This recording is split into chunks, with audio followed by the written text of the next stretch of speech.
अरे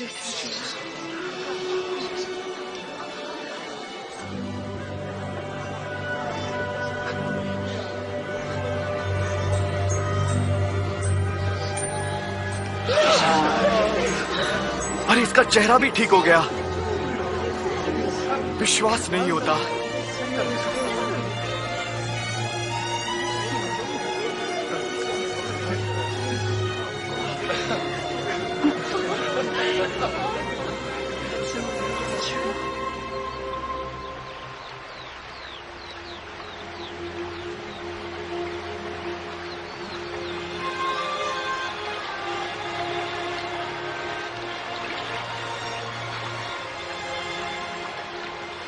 हमें प्रार्थना करना सिखाएं, जैसे यूहन्ना ने अपने शिष्यों को सिखाया।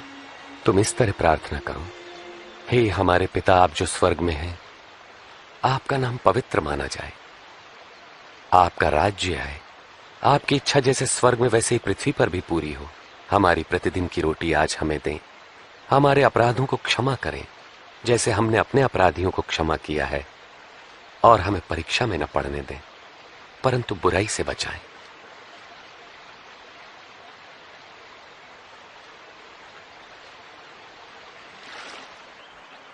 मांगो तो तुम्हें दिया जाएगा, ढूंढो तो तुम पाओगे, खटखटाओ तो तुम्हारे लिए द्वार खोला जाएगा। क्योंकि जो मांगता है उसे दिया जाता है, और जो ढूंढता है वो पाता है, और जो खटखटाता है उसके लिए द्वार खोला जाता है।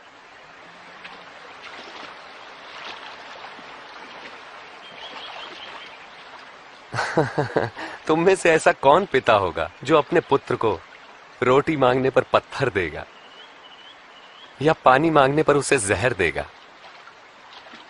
जब तुम बुरे होकर अपने बच्चों को अच्छी वस्तुएं देना जानते हो, तो तुम्हारा परम पिता परमेश्वर अपने मांगने वालों को पवित्र आत्मा क्यों न देगा? मैं कहता हूं, अपने प्राणों की चिंता न करो कि हम क्या खाएंगे, और ना ही अपने शरीर की कि क्या पहनेंगे, क्योंकि प्राण भोजन से बढ़कर है और शरीर वस्त्र से बढ़कर।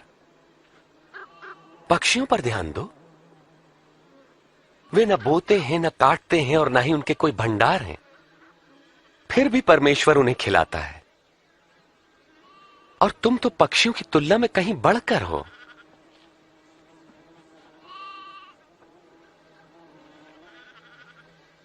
तुम में से कौन चिंता करके अपनी आयु बढ़ा सकता है?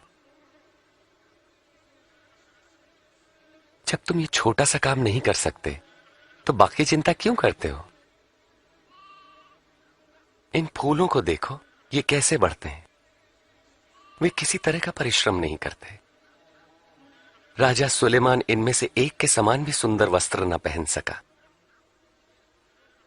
यदि परमेश्वर मैदान की घास को सजाते जो आज है और कल आग में झोंकी जाएगी, तो निश्चय ही वो तुम्हें भी वस्त्र पहनाएंगे।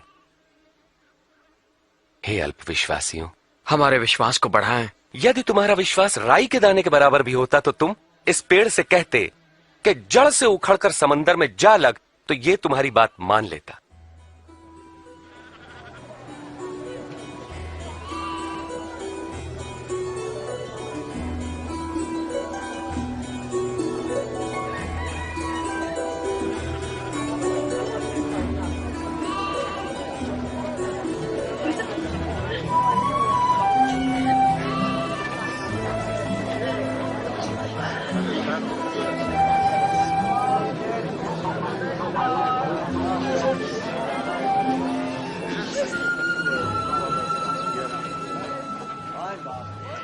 पाप में पड़ने की परीक्षाएं अवश्य आती है, परंतु अफसोस जिसके द्वारा वे आती है। जो किसी के लिए पाप का कारण बनता है, उसके लिए यही ठीक है कि उसके गले में भारी पत्थर लटकाकर समुद्र में डाल दिया जाए। परमेश्वर का राज्य किसके समान है? वो ऐसा है, एक मनुष्य राई का दाना लेकर अपने खेत में बोता है, और वो पौधा बढ़कर पेड़ बन जाता है, और पक्षी उसकी डालियों पर घोंसला बनाते हैं। मुझे नहीं पता ये क्या कह रहा है। तुम चुंगी लेने वालों और अन्य पापियों के साथ क्यों खाते पीते हो? स्वस्थ लोगों को वैद्य की आवश्यकता नहीं होती, परंतु रोगियों को है। जो बहिष्कृत है, मैं उनको पश्चाताप का संदेश देने आया हूं, सम्मानितों को नहीं।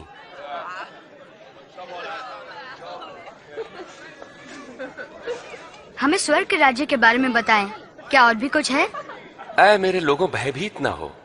परम पिता की यह इच्छा है कि तुम्हें राज्य दें। अपना सब कुछ बेचकर पैसा गरीबों को दान कर दो और ऐसे बटुए बनाओ जो फटते नहीं। स्वर्ग में धन इकट्ठा करो जहां वो घटता नहीं, क्योंकि कोई चोर वहां नहीं पहुंच सकता, न ही कीड़ा उसे नष्ट कर सकता है। जहां तुम्हारा धन होगा वहीं तुम्हारा मन भी लगेगा।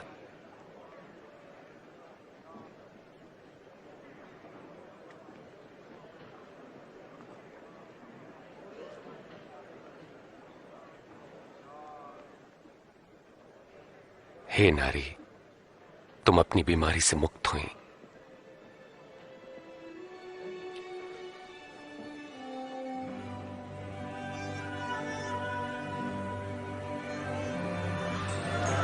देखो, देखो ये चंगी हो गई। ये तो चमत्कार है। देखो ये चंगी हो गई। आओ देखो। परमेश्वर की महिमा हो। 18 साल परमेश्वर आपको सुखी रखे। हफ्ते में 6 दिनों तक हम काम कर सकते हैं, तो चंगाई के लिए हम इनमें से किसी भी दिन आ सकते हैं, मगर विश्राम के दिन नहीं।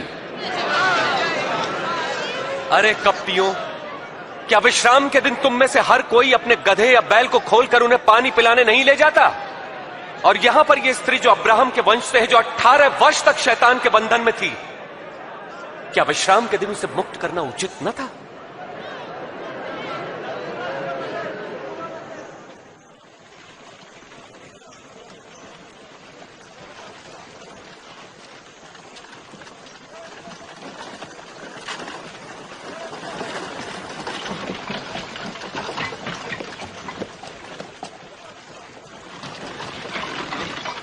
हे उत्तम गुरुजी, अनंत जीवन पाने के लिए मुझे क्या करना चाहिए? तुम मुझे उत्तम क्यों कहते हो? कोई भी उत्तम नहीं परमेश्वर के सिवा। तुम आज्ञाएं तो जानते हो। व्यभिचार न करना, हत्या न करना, किसी पर झूठे आरोप न लगाना, अपने माता पिता का आदर करना। परंतु ये सभी आज्ञाएं तो मैं बचपन से ही मानता आया हूं। तुम्हारे लिए भी एक काम करना आवश्यक है। अपना सब कुछ बेचकर धन गरीबों को बांट दो, तुम्हें स्वर्ग में धन मिलेगा। फिर मेरे पीछे हो लो। मगर हम तो व्यापारी हैं, बहुत धनवान। धनवान का परमेश्वर के राज्य में प्रवेश कितना कठिन है। धनवान के लिए परमेश्वर के राज्य में प्रवेश मुश्किल है, जबकि ऊंट का सुई के नाके से निकलना सहज है। तो फिर कौन मुक्ति पा सकता है?